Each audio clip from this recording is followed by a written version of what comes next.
It's the first piece I wrote after returning to China. It's a commission from Professor Ye Xiaogang, who is a professor of composition and the vice president or vice dean, what do you call that, of Central Conservatory of Music in Beijing. He had a project called Tibetan Project. He invited composers to write on themes relating to Tibet. So it's quite interesting when he asked me, and I thought, well,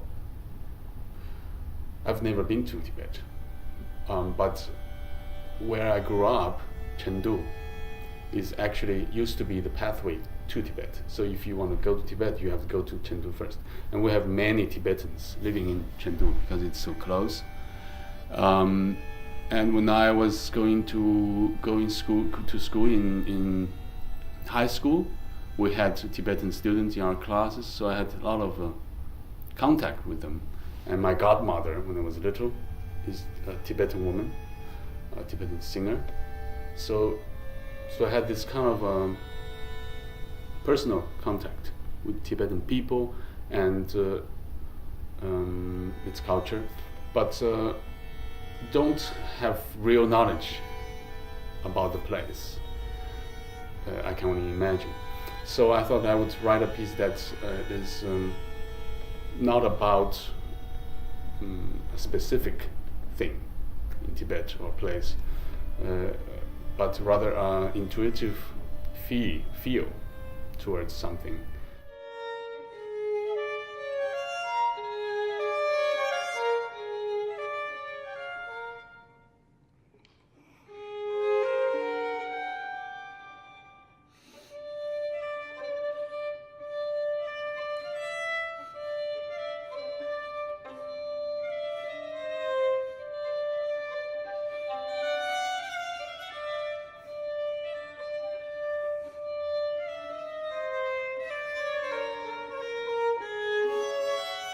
And what attracts me always is the chanting of mantras.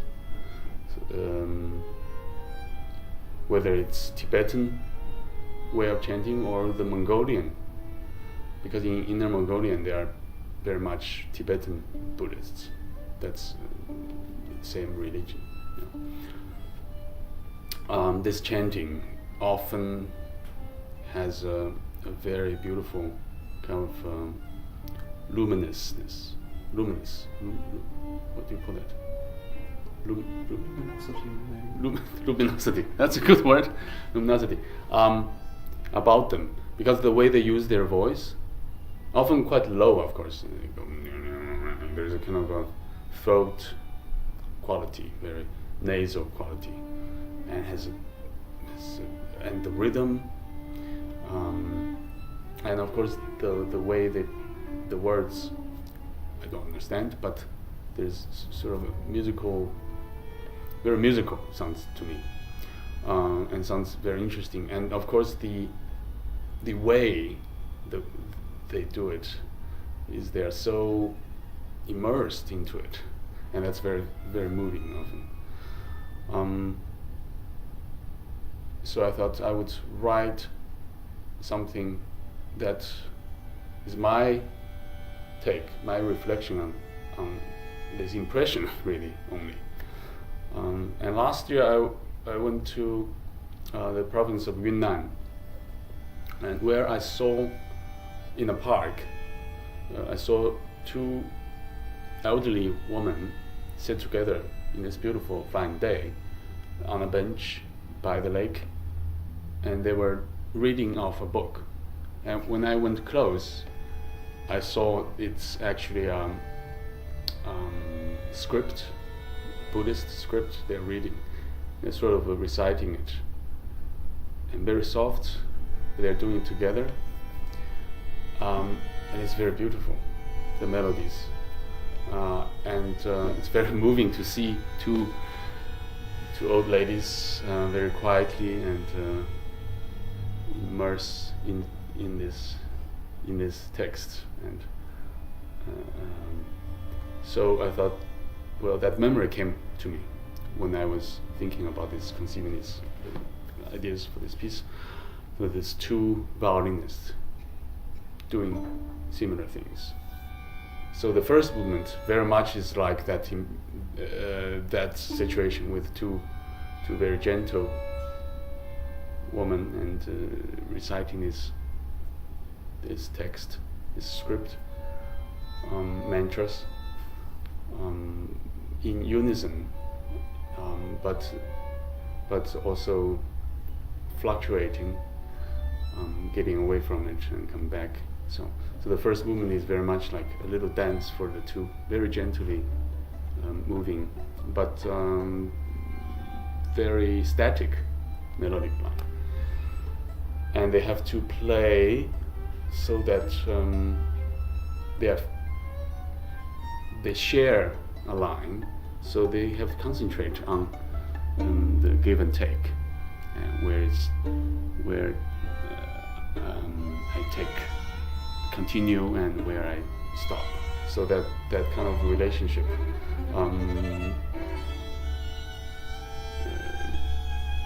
is very much like this sort of total focus, almost religious kind of meditation. They have to concentrate so much, and that's part of the piece, this kind of a reciting of mantras. You are totally immersed in this, what you are doing at the moment, without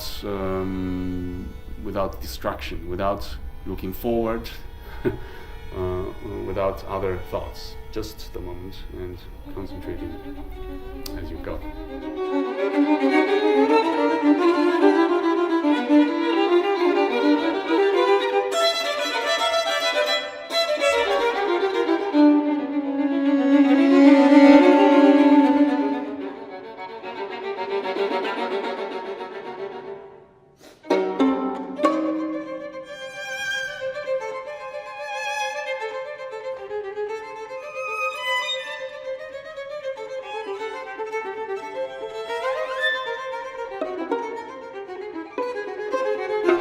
I thought this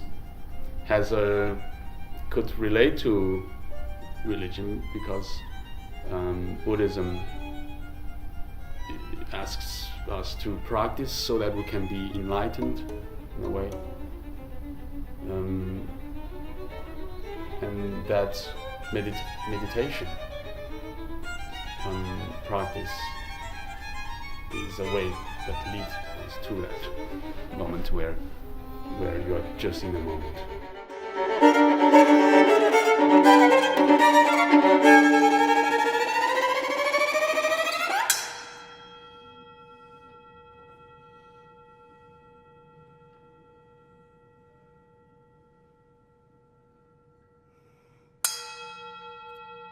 The bow, yes, I want to add some other elements to the piece. Well, I always like to do that. I mean, vocalizing pianist is one. I think just to add something, and that sound is so beautiful. And all these harmonics and this sound is in the same world to my ear. It's something other than reality, or other than just everyday life, something higher. This idea is of course also very Chinese. You know this Guqing. Guqing has 3 categories of sounds. The open string, which is the earth. It's large and resonating. And then there is the stopped sound, which is very much like singing, and that symbolizes man, people, human. And then a lot of harmonics in Guqing playing, and it symbolizes the heaven. So there's this harmonics seem to have this quality. Yeah, it goes some same place here, but the sound goes somewhere else. So there's a magical element, and that bow, for me, does also has that quality. You touch this rim, and suddenly this sound comes from nowhere. It just seems magical.